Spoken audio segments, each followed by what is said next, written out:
පැතිකඩ සුබෝදෑසනක් ඔබ අදත් පැතිකඩ වැඩසටහන සමග නොවැම්බර් මාසේ 12 වෙනිදා ළඟදීම ඉස්සරහා අවුරුද්දට 2022 අවුරුද්දට අයවැය පාර්ලිමේන්තුවට ඉදිරිපත් කරනවා මුදල් අමාත්‍යවරයා විසින්.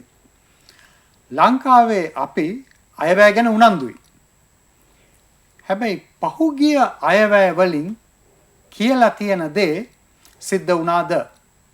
සිද්ධ වෙච්ච දේ ආණ්ඩුව අපිට කියනවද? මේ ගැන අපි විමසීමක් කරන්නට උවමනයි. ඒත් මේක ලේසි වැඩක් නෙමෙයි. මොකද මේ තොරතුරු අරගන්න, මේ ඉලක්කම් විශ්ලේෂණය කරන්න අපි හැම කෙනාටම පුද්ගලිකව අමාරුයි. ඒ නිසා මේ වැඩේ කරන කණ්ඩායමක් එක්ක වෙරිටේ රිසර්ච් ආයතනය එක්ක මේ පිළිබඳව සාකච්ඡා කරන්නට අපි කල්පනා කළා. නමුත් දැන් ක්‍රියාත්මක වෙන්නේ 2021 සඳහා ඉදිරිපත් කරපු අයවැය. ඒක මේ අවුරුද්දේ මැද ඉදිරිපත් කෙරුණේ. 2020 අවුරුද්දට අයවැයක් ඉදිරිපත් කෙරුණේ නැහැ.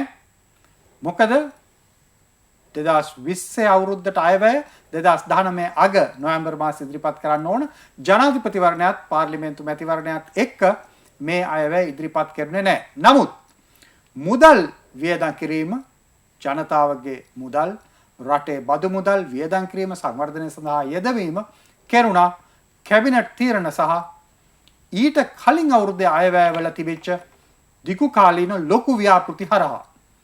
මේ අවබෝධයත් එක්ක අපි බලමු 2020 මේ ගත්ත මුදල් වියදම් කිරීමේ තීරණ කොයි වගේද ක්‍රියාත්මක වෙලා තියෙන්නේ කියලා. මේ සඳහා අද අපි පැතිකඩ වැඩසටහනට ආරාධනා කළා වෙරිටේ රිසර්ච් ආයතනයේ පර්යේෂණ අධ්‍යක්ෂිකා සුභාෂිනී අබේසිංහ මහත්මියට. සුබෝදෑසනක් සුභාෂිනී. සුබෝදෑසනක්.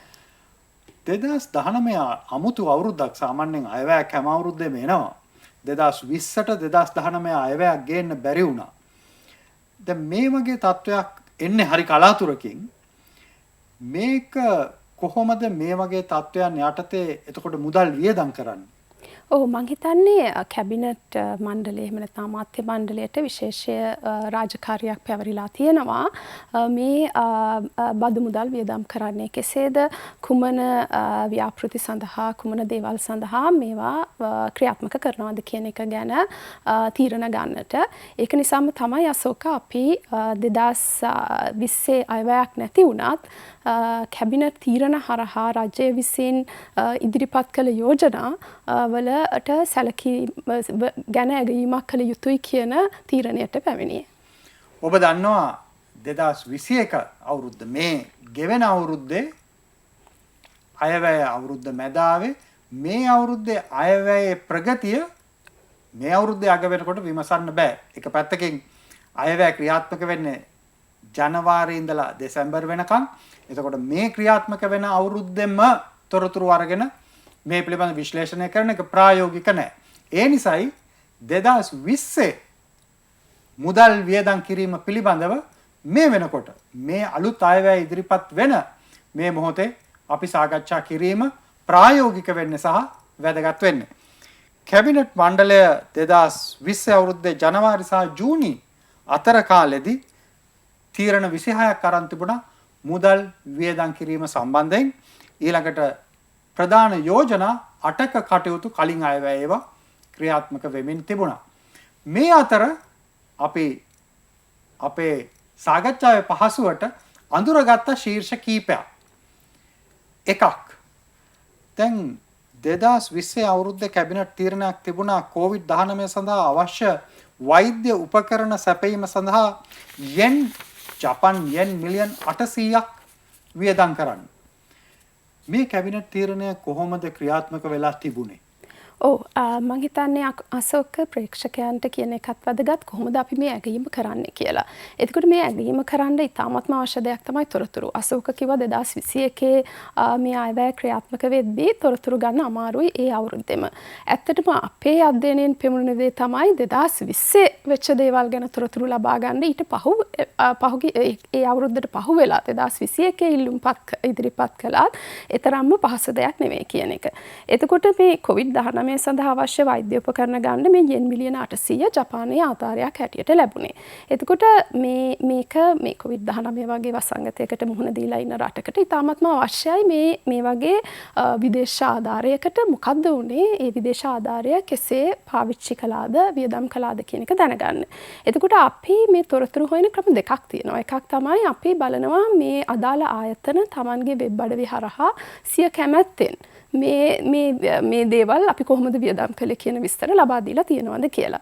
දෙවෙනි එක තමයි අපි හැමෝම දන්නවා තොරතුරු දැනගැනීමේ අයිතිය පිළිබඳ පනතක් තියෙනවා. එතකොට මේ පනත යටතේ අපිට පුළුවන් ඉල්ලුම් පතක් ඉදිරිපත් කරන්නට.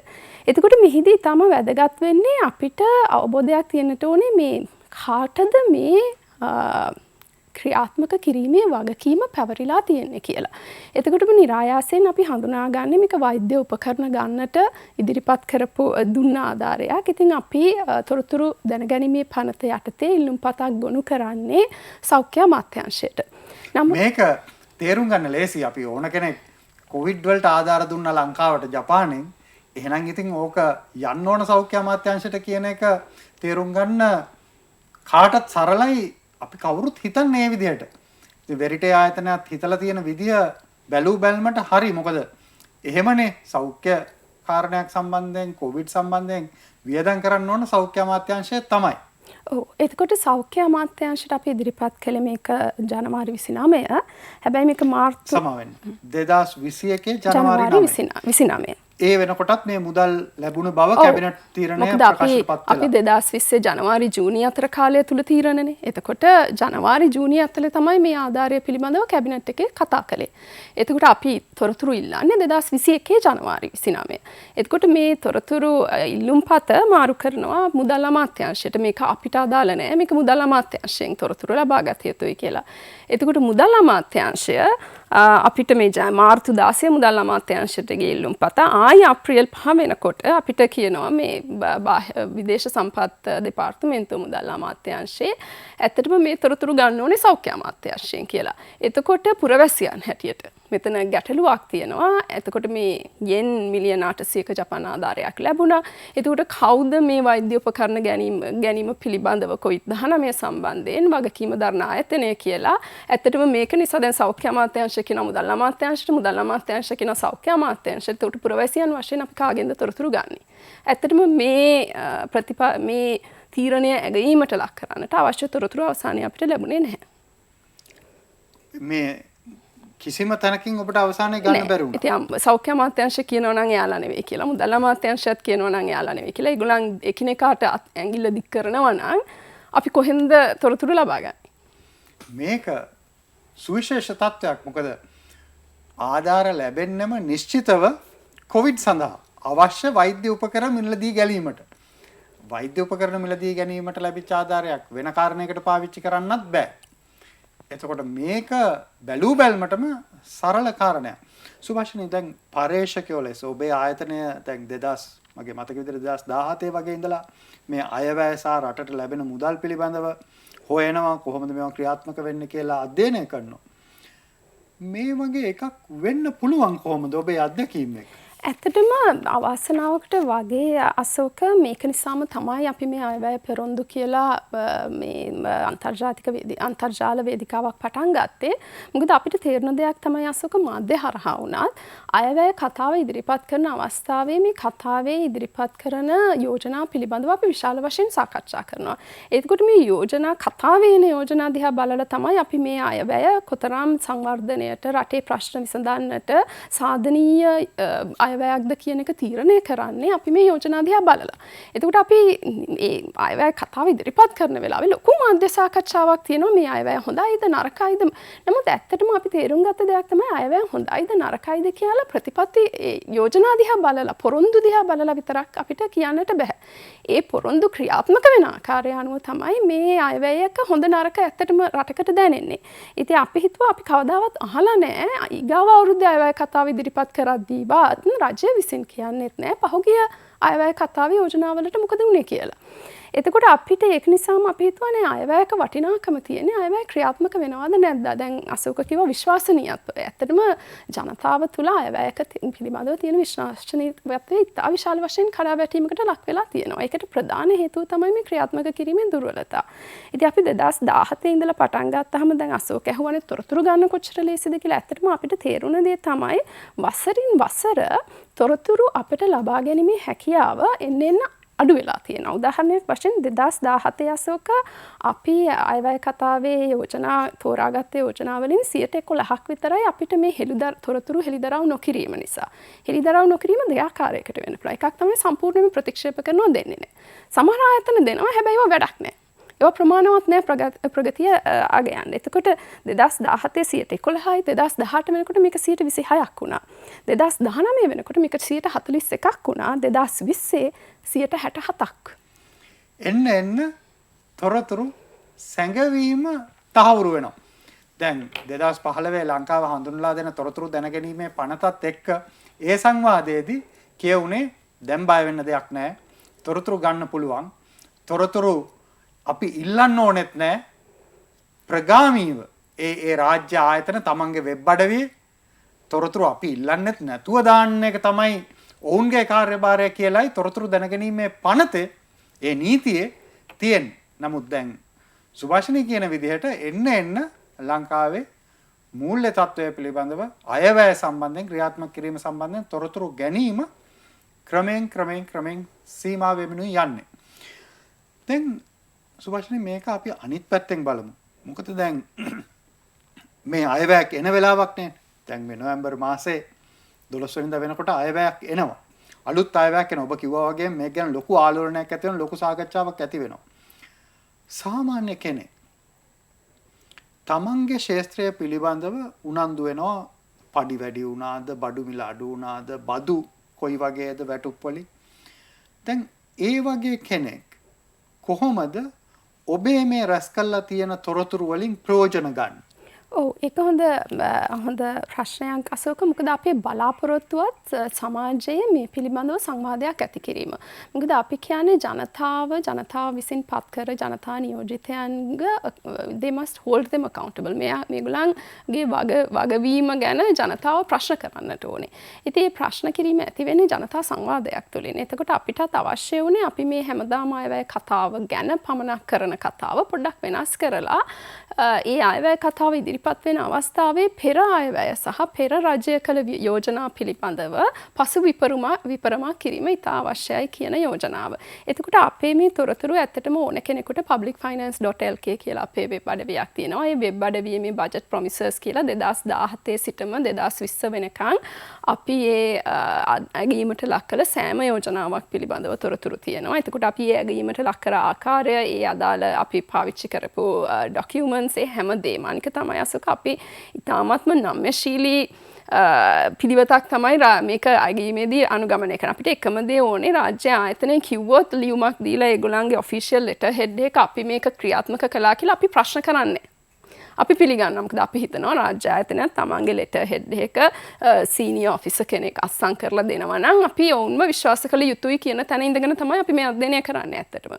ඉතින් එතකොට මම හිතන්නේ අපේ හැම තොරතුරක්ම තියෙන ඉතාම අවශ්‍ය. මම හිතන්නේ මාධ්‍ය හරහා වුණත් ඒ අදාළ විශේෂයෙන් අපි කියනවා පෞද්ගලික අංශය, අපි chambers of commerce තියෙනවා, trade associations තියෙනවා. මේවා හරහා Tamanට අදාළ ප්‍රතිපත්ති යෝජනා පිළිබඳව යම්කිසි ප්‍රශ්න කිරීමක් කළ යුතුයි. එතකොට මේදී අශෝක අපි මේ සාමාන්‍යයෙන් හිතන්නේ නැති දෙයක් තමයි අපි හිතනවා අයවැයක ගේන්නේ මේ බදු යෝජනා. ඒවට අපි කියනවා revenue proposals කියලා, වියදම් යෝජනා, expenditure proposals කියනවා. ඊට අමතරව ඉතාමත්ම වැදගත් මේ regulatory proposals, ප්‍රතිපත්ති සහ රෙගුලාසි පිළිබඳ යෝජනා. ඒවත් ඇත්තටම ආර්ථිකයක සංවර්ධනයට ක්‍රියාකාරීත්වයට ඉතා වැදගත්. අපි විවිධ පනත්, කෙටුම්පත්, නීති පිළිබඳව කරන සංශෝධන වෙනස් කිරීම පිළිබඳවත් සෑහෙන දේවල් කියනවා. අපි අවධානය යොමු නොකරන අංශයක් ඒක.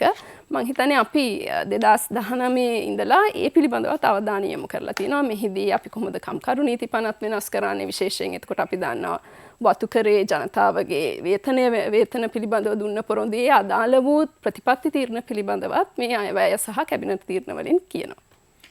මේ තුලින් සාමාන්‍ය කෙනෙකුටත් තොරතුරු ගන්න පුළුවන් යම් විදිහකට අදහසක් ඇති කර ගන්න පුළුවන් රජය Taman කියන ඒවා කොයි ප්‍රමාණයෙන් ක්‍රියාත්මක කරනවද කියලා.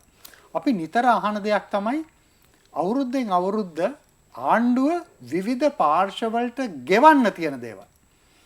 විදේශ රාජ්‍යවලට තියෙන ණය, ස්වෛරී බැඳුම් කරවලට තියෙන ණය, ඒවා විතරක් නෙමෙයි. උදාහරණයක් හැටියට ලංකාවේ කෙනෙක් පාරක් හදනකොට මේකේ කොන්ත්‍රාත්කාරයෙක් හැටියට වැඩ කරනවා. ඔහුට ගෙවන්න තියෙන මිලත් අවුරුද්දෙන් අවුරුද්ද කල්යන ස්වරූපයක් තියෙනවා. මේ පිළිබඳව 2020 ක්‍රියාත්මක වෙච්ච ආකාරය පිළිබඳව වෙරිටේ ආයතනයේ තොරතුරු වලින් මොනවද හෙළි වෙන්නේ?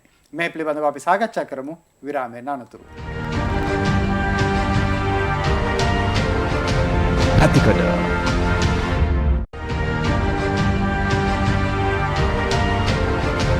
ඇතිකඩ ඔබ නැවතත් පැතිකඩ වැඩසටහන සමග අද අපි සාකච්ඡා කරමින් ඉන්නේ වෙරිටේ රිසර්ච් ආයතනයේ පර්යේෂණ අධ්‍යක්ෂක සුභාෂිනී අබේසිංහ මහත්මියත් එක්ක. අයවැය තුල ආණ්ඩුව ක්‍රියාවට නංවන්නේ කියන දේද කියන දේ කොච්චර ප්‍රමාණයකින් ක්‍රියාවට නැංවෙනවද මේ දෙකම අපි දැනගෙන සිටිය යුතුයි. අපි මේ පිළිබඳව අවධානය කළ යුතුයි. අවධානය ලක් කළ යුතුයි. අපි විරාමයට යන්නේ ඉස්සෙල්ලා කිව්වා දැන් මේ ආණ්ඩුව මිනිස්සුන්ට ගෙවන්න තියෙන ඒවා. අතිකාල දීමනා වෙන්න පුළුවන්. පාරක් හදපු එකකට වැලි ගෙනල්ලා දාපු එක වෙන්න පුළුවන්. මේවට තියෙන බිල්. මේවා ගෙවන එක කල් යනවා. මෙහෙම එකක් ඇත්තටම වෙනවද? එහෙම වෙනවා නම් ඒක කොයි විදිහටද වෙන්නේ? මේක පිළිබඳ තොරතුරු තියෙනවද? සුභාෂිනී මේ ගැන ඔබ හොයලා තියෙනවද? ඔව් මම හිතන්නේ එක යෝජනාවක් තමයි මේ unsettled bill settle කරන එක. එතකොට අපි නොගෙවූ බිල්පත් තියෙනවා නම් පසුගිය වසරෙන් ආව අපි මේවා මේ වසරේ ගෙවීම යුතුයි කියලා කැබිනට් තීරණයක් ගන්නවා. එතකොට මේකේ අපි තොරතුරු ඉල්ලනකොට අපි අනිවාර්යයෙන්ම අපි මුදල් අමාත්‍යාංශයට තමයි පළවෙනියටම තොරතුරු ඉල්ලුම් පත ගොනු කළේ. එතකොට 2021 ජනවාරි 29. එතකොට මුදල් අමාත්‍යාංශය මේක තමන්ගේ අමාත්‍යාංශයේ යටතේ තියෙන අයවැය දෙපාර්තමේන්තුවට යොමු කරනවා පෙබරවාරි 3 වෙනිදා. එතකොට අයවැය දෙපාර්තමේන්තුව නැවත මුදල් අමාත්‍යාංශයට මේකට ඇත්තටම අපි නෙවෙයි වග කියන්න ඕනේ භාණ්ඩාගාර මෙහෙයුම් දෙපාර්තමේන්තුව කියලා නැවතත් මුදල් අමාත්‍යාංශයට දානවා පෙබරවාරි 12 වෙනිදා. එතකොට මුදල් අමාත්‍යාංශය ආයි මේක දැන් භාණ්ඩාගාර මෙහෙයුම් එකට දානවා මාර්තු 2 වෙනිදා. ඊට පස්සේ භාණ්ඩාගාර මෙහෙයුම් දෙපාර්තමේන්තුව කියලා නේ මේක අපිට අදාළ දෙයක් නෙවෙයි මේක අයවැය දෙපාර්තමේන්තුවට අදාළ දෙයක් කියලා අයවැය දෙපාර්තමේන්තුව ආයි අපහු අයවැය දෙපාර්තමේන්තුවට දෙනවා. මුලටම යනවා. එතකොට ඇත්තටම මාර්තු 23 වෙනිදා වෙනකොට අපිට අයවැය දෙපාර්තමේන්තුව හරහා ලැබෙන තොරතුරු අනුව තමයි අපි අගයීම කරන්නේ. එතකොට මේක අර්ධ වශයෙන් ක්‍රියාත්මකයි කියලා අපේ අගයීමට අනුව අපි තීරණය කරනවා. ඉතින් මම හිතන්නේ අර මේ වගකිව යුතු ආයතනය වගකිව යුතු අමාත්‍යාංශය පිළිබඳව පැහැදිලි තියෙන අපැහැදිලිතාව ව්‍යාකූලත්වය මං හිතන්නේ අයවැය ක්‍රියාත්මක කිරීමේදී විශාල ගැටලුවක්. මං කලින් කතා කළ සෞඛ්‍ය අමාත්‍යාංශය පිළිබඳවත් මේ කතා කරන නොගිවූ දිල්පත් පිළිබඳ කතාවේත් මං හිතන්නේ පැහැදිලිවම අපිට තේරෙන දෙයක් තමයි කවුද වග කියන්නේ. ඒක ගැන ලොකු ගැටලුවක් තියෙනවා. දැන් ඔබ මේ කියපු අයවැය දෙපාර්තමේන්තුව කියන එක අපි මුදල් අමාත්‍යාංශය දන්නවා, මහා භාණ්ඩාගාරය දන්නවා, මහා බැංකුව දන්නවා. හැබැයි අපිට නුහුරුයි මේ අයවැය දෙපාර්තමේන්තුව කියන එක. දැන් මොකද්ද මේ අයවැය දෙපාර්තමේන්තුව කියන්නේ? අයවැය දෙපාර්තමේන්තුවයි අතර කොහොමද සම්බන්ධය? ඔව් නැෂනල් බජට් ඩිපාර්ට්මන්ට් එක කියන්නේ ඇත්තටම අයවැයක් කරද්දී එක දෙපාර්තමේන්තුවක් නෙවෙයි මම හිතන්නේ රජයේ බහුතරය. හැබැයි නැෂනල් බජට් ඩිපාර්ට්මන්ට් කියන එක අයවැය දෙපාර්තමේන්තුව කියන එකට විශාල කාර්යභාරයක් අයවැය සම්බන්ධයෙන් තියෙනවා. ඒ කියන්නේ අයවැය සම්බන්ධ දේවල් ඔවුන්ට යොමු කිරීම තමයි සාමාන්‍යයෙන් සිද්ධ වෙන්නේ. නමුත් මම හිතන්නේ අයවැය දෙපාර්තමේන්තුව තනියෙන් කරන දෙයක් නෙවෙයි අයවැයක් කියන්නේ. අයවැයට රාජ්‍ය ආයතන අමාත්‍යාංශ අනිකුත් තාක්ෂණ උපදේශකයන් සෑම දෙනාම විශාල වශයෙන් දායක වෙන දෙයක් තමයි. දැන් ඔබ මේ තොරතුරු ගනිද්දී දැන් මේ බිල්පත් ගෙවීම පිළිබඳව ඒ ලැබිච්ච ප්‍රතිචාරය කියන්නේ අර්ධ වශයෙන් ගෙවුවා කියලා ඔබ සඳහන් කළා.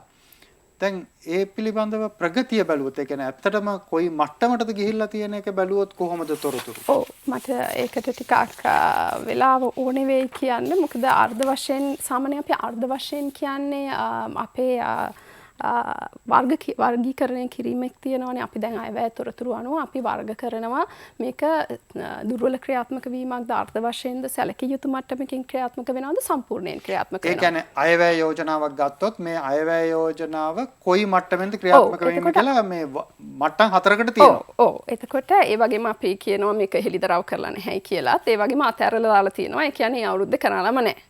එහෙම තමයි අපි වර්ගීකරණය වෙන්නේ. මේක අර්ධ වශයෙන් කියන්නේ 33ත් 66ත් අතර ප්‍රමාණයක් මේ ක්‍රියාත්මක වෙලා තියෙනවා කියන එක තමයි. එතකොට ඒ ගෙවන බිල්පත් ගෙවීමෙන් 33ක් 66ත් අතර ප්‍රමාණයක ගෙවීමක් කරලා තියෙනවා. අපි අර්ධ වශයෙන් කියනවා. අපි සැලකිය යුතු ප්‍රගතියක් කියන්නේ 66 ඉඳලා 80 දක්වා 80ට ඉහළ නම් අපි සම්පූර්ණ ප්‍රගතියක් පත් කරගෙන තියෙනවා කියලා තමයි තීරණය කරන්නේ. සුභාෂිනී දැන් අපි බැලුවොත් 2017 ඉඳලා ඔබේ අධ්‍යයනවල තියෙන ප්‍රතිඵල එක්ක බලද්දී අයවැය යෝජනාවලින් කොච්චර ප්‍රමාණයක් සාමාන්‍ය වශයෙන් ගත්තාම කොච්චර වගේ ඉලක්ක ප්‍රමාණයක් සපුර ගන්නවද? ඔව් ඒක හොඳ ප්‍රශ්නයක්. මොකද අපි හැමෝම අහන්නේ කොච්චරක් කරලා තියෙනවද? ඉතින් ඇත්තටම 2020 කියන එකේ අපේ වර්ෂය අපි දන්නවා ඇත්තටම අභියෝගාත්මක වර්ෂයක් අනික් වර්ෂවලට සාපේක්ෂව. ඒක නිසා 104ක් තමයි අපේ සම්පූර්ණයෙන්ම ක්‍රියාත්මක වුණයි කියන්නේ අපි අධ්‍යයනය කළ කැබිනට් තීරණ වලින්. නමුත් සාමාන්‍ය වර්ෂ ගන්න අසෝක අපි හිතනෝනේ සාමාන්‍ය වර්ෂවල ඊට වැඩි වෙන්න ඕනේ කියලා. නමුත් යථාර්ථය වෙන්නේ සාමාන්‍යයෙන් 2019 තමයි අපිට වැඩිම සම්පූර්ණයෙන් ක්‍රියාත්මක කළ වර්ෂයක් උනේ. ඒකත් 30%යි. ඊට කලින් 120 ගානයි. ඊට කලින් 120ටත් අඩුයි.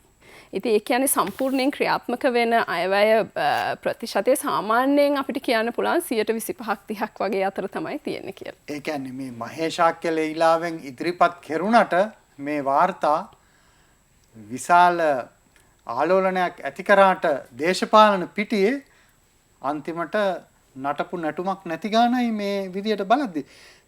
ඔබේ හැදෑරීම් එක්ක දැන් කියන්නේ මුදල් වෙන් කළා කරන්න තියෙන කටයුතු නොකරුණා නම් ඒ වගේම රැස් කරගන්න තියෙන මුදලුත් රැස් කිරීමේ දුර්වලතා ඇතිනේ. කොහොමද රජයේ ආදායම් රැස් කිරීම පැත්තේ?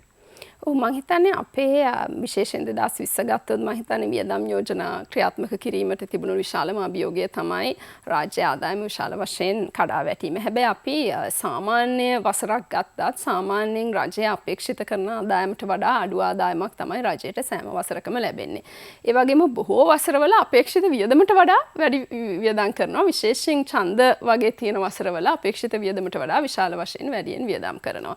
ඉතින් ඒක නිසා තමයි අසෝක අද අපි මේ කතා කරන රාජ්‍ය මූල්‍ය විදේශ මූල්‍ය අර්බුදවලට අපේ රට ඇවිල්ලා තියෙන්නේ කියන්නේ දශක ගණනාවක් පුරා සෑම රජයක්ම රාජ්‍ය මූල කළමනාකරණය අතින් ඉතාමත්ම දුර්වල වීම නිසා තමයි ඇත්තටම අද අපේ රට මේ තත්ත්වයට ඇවිල්ලා තියෙන්නේ. ඒක නිසා අසෝක මම හිතන්නේ අපි වැදගත් කතා කරන එක මේකට විසඳුම් මොනවාද කියනවා. අනිවාර්යයෙන්. ඔව් එතකොට දැන් පළවෙනිම දේ තමයි ඔබ අයවැය කතාවක් කියවනවා නම් එහෙම නැත්නම් කැබිනට් තීරණ කියන්නේ මාධ්‍යයෙන් ප්‍රකාශයට පත් කරන පාර්ලිමේන්තු වෙබ් අඩවිය ප්‍රකාශයට පත් කරන දේවල්නේ. ඔබ දකින්නේ එක ඡේදයක්. එහෙම නැත්නම් වාක්‍ය කිහිපයක්. පැහැදිලිවම. නමුත් අපි ඇත්තටම බැලුවේ මේ රුපියල් බිලියනයකට වැඩිය. එහෙම නැත්නම් මිලියන 500කට වැඩිය එක වසරක අපි ගත්තේ කරන වියදම් පිළිබඳ යෝජනා.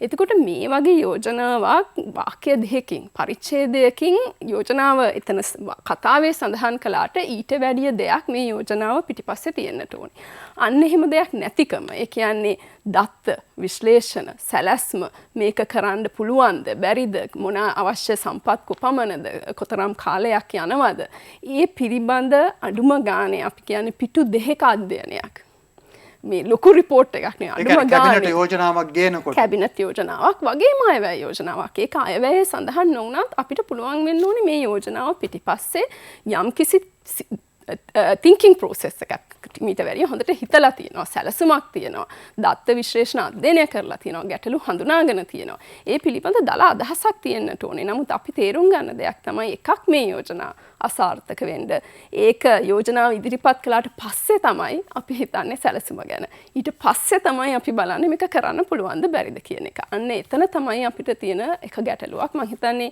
අපි රටක් හැටියට මේ යෝජනා ඉදිරිපත් කරද්දී යෝජනා පිළිබඳව යම්කිසි අධ්‍යයනයක් යෝජනාව මහජනතාවට පවසන්නට කලින් රජයක් වශයෙන් මම හිතන්නේ වගකීමක් තියෙනවා යම්කිසි අධ්‍යයනයක් කරලා ඊට පසුව ඒ ඉදිරිපත් කිරීම. එය මම හිතන්නේ අයවැය කැබිනට් තීරණ ක්‍රියාත්මක කිරීමේ හැකියාව වර්ධනයටත් ක්‍රියාත්මක කිරීමේ ප්‍රගතිය වැඩි වෙන්නත් විශාල ලෙස දායක වේ. සුභාෂිනී ඔබ කියන කාරණා එක්ක බලද්දී දැන් අනිත් පැත්තෙන් අපිට හිතන දෙයක් තියෙනවානේ. ඔබ කිව්වා ආදායම රුපියල් 100යි කියලා අයවැය කතාවේ කිව්වොත් අපිට 100ම හම්බ වෙන්නේ නැහැ. ඊට වඩා අඩු ප්‍රමාණයක් තමයි ලැබෙන්නේ. වියදම නම් ඊට වඩා වැඩි. දැන් මේක දිහා බැලුවාම ලෝකෙ කොහොමද? කියන්නේ හැම රටේම ආදායම 100යි කියලා කිව්වොත් ඊට වඩා හුඟක් අඩු වෙනවද? ඒ වෙනස කොච්චර මට්ටමේද තියෙන්නේ? වියදම් වල තත්ත්වය කොයි මට්ටමේද තියෙන්නේ? මොකද මේක ලංකාවට විතරක් කරන ක්‍රියාදාමයක් නෙමෙයිනේ අයවැය සකස් කිරීම. ඇත්තටම ඔව් අසෝක ලංකාවේ ආදායම දළදේශ නිෂ්පාදිතයේ ප්‍රතිශතයක් හැටියට ගත්තොත් මම හිතන්නේ ලෝකයේ රටවල් අතර දැනට ප්‍රකාශිත දත්තවලට අනුව ලංකාව තියෙන්නේ ලෝකයේ අඩුම ආදායම උපයන රටක් හැටියට. ඒ කියන්නේ දළදේශීය ප්‍රතිශතයක් හැටියට ලෝකයේ අඩුම ඒ කියන්නේ ලෝකයේ ඉන්න 15% තමයි ලංකාවේ ඉන්නේ. ඉතින් ඒ වගේම තමයි අපි ආදායම ප්‍රතිශතයක් හැටියට ගත්තා.